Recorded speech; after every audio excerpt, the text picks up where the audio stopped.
내 친구야 이성우라고. 숙제는 좀 시키려고 데리고 왔지. 인사해 우리 엄마. 안녕하세요 어머니 잘 부탁드립니다. 하하하. 야 네가 우리 엄마한테 뭘 잘 부탁해? 아 이거 어리버리해가지고. 아 그러게. 멋쩍게 웃는 모습이 참 보기 좋은 아이였다. 성우는 아들이 대학교에 들어가고 처음 집에 데리고 온 친구였다. 큰 덩치와 까무잡잡한 피부로 느껴지는 외모와는 달리 너무도 순박해 보이는 미소를 가진 아이였다. 처음 본 그 순간부터 그 미소가 항상 내 마음에 남아있었다. 그리고 언젠가부터 그 애가 항상 가엾게 느껴졌다. 나의 자아는 급격하게 무너지고 있었다. 더 이상 여유롭고 자상하던 친구의 엄마가 아니었다.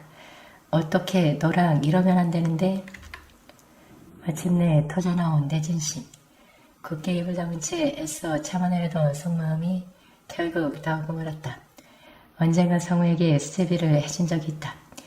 11시도 넘은 시간에 예고 없이 들이닥친 그 녀석은 자기 방으로 쏙 들어가 버린 아들과는 달리 계속 주방 쪽을 흘게 쳐다보고 있었다.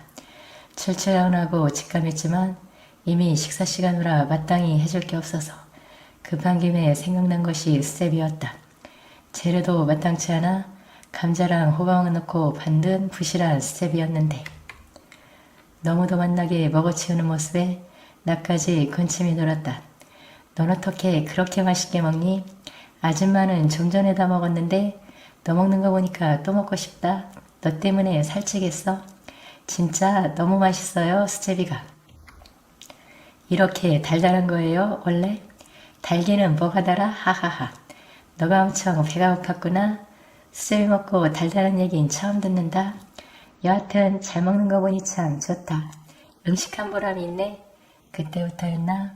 성은을 볼 때마다 뭔가 만들어주고픈 생각이 들었다. 먹여도 먹여도 항상 배가 고파 보이는 표정이 마음에 걸리기도 했다. 우리는 서서히 지금의 현실을 잊어가고 있었다. 나는 유부녀이고 이 녀석은 아들의 둘도 없는 친구이며 여기는 다른 데도 아닌 남편과 아들이 함께 머무는 내 집이라는 걸, 언제 그 아들이 집에 들이닥칠 수도 있다는 걸 알면서도 우린 외면한 채 서서히 빠져들어가고 있었다. 그때가 어느 때였나. 어느 날 밤 여느 때처럼 방문을 열어놓은 채 도란도란 대화를 하던 녀석들의 목소리가 들렸다. 초저녁 살프 잠이 들었다가 목이 말라 깨버린 난 잠시 멍하게 앉아있던 순간이었다.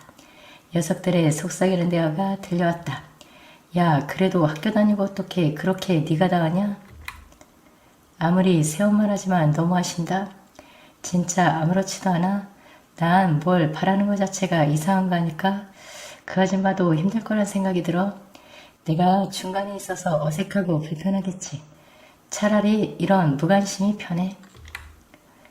난 어머니 볼 때마다 참 좋던데 온화하시고 지적이시고 유머러스하시고 사려도 깊으시고 언제나 우아하시고 하여튼 참 좋은 인상이셔. 이 자식이 요리만 하는 줄 알았더니 시도 쓸 줄 아네. 우아하고 지적이라고. 가슴이 짠했고 또한 동시에 뭉클했다. 사랑받지 못함에 내 자신이 불행하다고 치부하며 하루하루 견디며 산다고 생각했던 내 자신이 너무도 부끄러웠다. 또한 나를 그렇게 생각해주고 있다는 생각에 뭉클했다. 난 그저 녀석에게 가끔 너무 자주 찾아와 귀찮다고 느낀 적도 많았는데 온화하고 지적이고 우아하다니, 날 그렇게 친밀하고 따뜻하게 바라보고 있었다니 갑자기 얼굴이 붉어지며 가슴이 뛰었다. 그때부터였을까? 나도 녀석에게 색다른 시선을 보내고 또한 녀석의 시선을 기다리게 된 게 어쩌면 아들의 친구를 남자로 받아들였다는 것이 더해져 그럴지도 모르겠지만 지금 내가 느끼는 이 행복함은 정말이지 처음 느껴보는 낯선 것이었다. 언젠가부터 예감은 했었다. 내가 이 아이와 잘못하면 넘지 말아야 할 선을 넘길 수도 있겠구나라고. 하지만 그때가 지금일 줄은 꿈에도 몰랐다. 그것도 다른 것도 아닌 아들의 방 책상 아래에서. 그만큼 갑작스러웠다.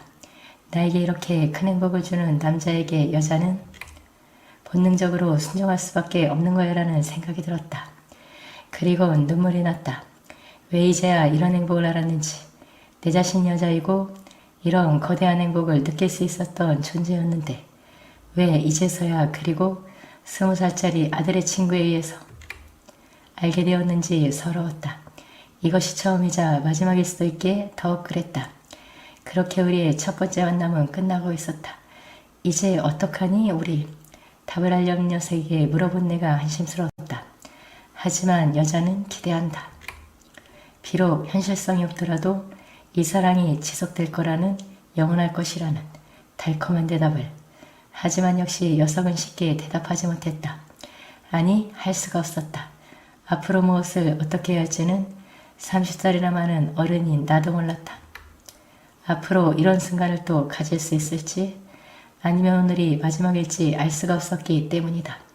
그렇게 잠시 침묵이 흘러가던 순간 성우의 입이 열리고 있었다.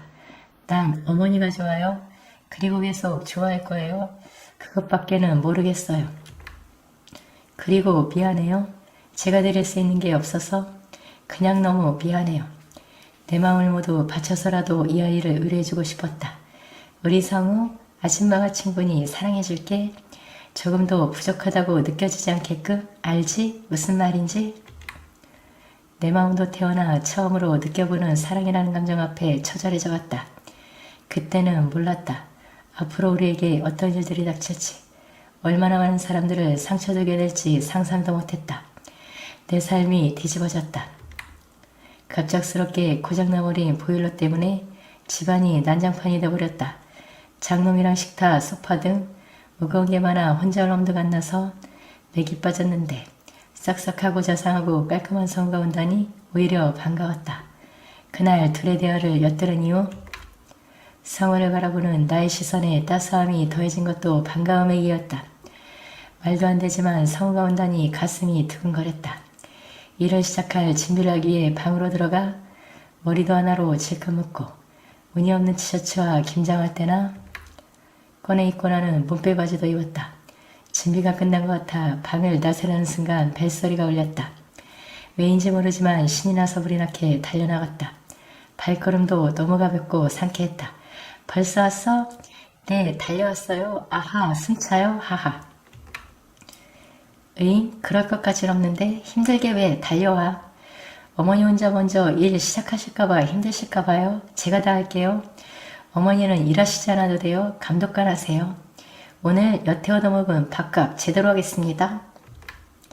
이 아이는 참 한마디를 해도 따뜻하구나. 현관문 앞에서는 햇살이 비치지 않는데도 난 지금 햇살을 보는 느낌이 들었다. 손목을 잡아 집 안으로 데리고 들어왔다. 얼른 들어오기나 해. 천천히 할 테니 조금만 도와줘. 우리는 구역을 나눠 정리하기 시작했다. 그런데 우리 일금 밥 줘야지. 배고프지 너도? 아줌마는 엄청 배고픈데? 시장길을 느낀 내가 물었다. 시간이 벌써 그렇게 됐어요? 저도 그 말을 들으니까 엄청 시장한데요. 어떡할까? 나가서 먹을까? 아니면 시켜다가? 저기 제가 오면서 샌드위치랑 라떼를 좀 사왔는데 같이 먹으려고요. 아무래도 집에서 해먹기 곤란할 것 같아서. 응? 아니 넌 일하러 오면서 뭘 그렇게까지 했어? 내가 널 먹여야지. 샌드위치 뭉치가 어느새 싱크대 위에 놓여 있었다. 한눈에 봐도 걔 고급스러운 가게에서 만든 것이었다. 어쨌든요, 일단 먹고 또 하죠. 근데 우리 정원에 나가서 먹을까요? 이왕이면 근사하게. 마지막 근사하게라는 말 한마디가 정말 근사했다. 그리고 근사한 성우의 제안에 난 고개를 돌려 창밖을 바라봤다. 맑고 청명한 날씨, 설설 불어오는 따뜻한 바람, 그런 것들이 고개를 나도 모르게 끄덕이게 만들었다. 샌드위치는 진짜 훌륭했다. 그리고 근사하게 배려받는 기분에 갑자기 내가 갓 연애 중인 아가씨가 된 듯한 기분이 들었다. 우리는 정원 한가운데 나무 그늘에 놓인 의자에 앉아 대문 밖을 바라보며 천천히 샌드위치를 먹기 시작했다. 맛있어요? 응, 진짜 잘 골랐어. 너무 맛있다. 우린 다시 말없이 샌드위치를 먹었다. 그냥 이런 시크한 순간이 너무 좋았다. 자, 좀 쉬었으니 이제 마무리해볼까? 네, 어서 일해야죠. 같이 의자에서 일어나던 성우가 불쑥 말을 건넸다. 근데 어디서 좋은 향기가 나는 것 같은데 뭔지 모르겠어요. 설명하기도 힘든데 엄청 좋은 향기가. 뭘까요? 주변을 아무리 둘러봐도 잘 모르겠어요. 그래? 난 전혀 모르겠는데 뭐지? 그러게요. 아, 궁금하다. 고개를 갸웃거리며 집 안으로 걸어들어가는 뒷모습이 눈에 들어왔다. 빛바랜 듯한 청바지를 입은 뒷모습이 무척이나 남자다워 보였다. 걸음걸이마저 거침없고 시원시원했다. 그런데 그 순간 왜 이렇게 내가 이 아이의 행동 하나 말 한마디에 감정과 의미를 부여하고 있는지 무척이나 혼란스러웠다. 시선은 그의 등에 꽂은 채 이런 상념들을 곱씹었다. 그리고 몇 걸음 옮겨 현관문 앞에 이르러 문을 열고 신발을 벗으며 들어가려는 순간 성우의 얼굴이 빠르지도 느리지도 않게 다가왔다.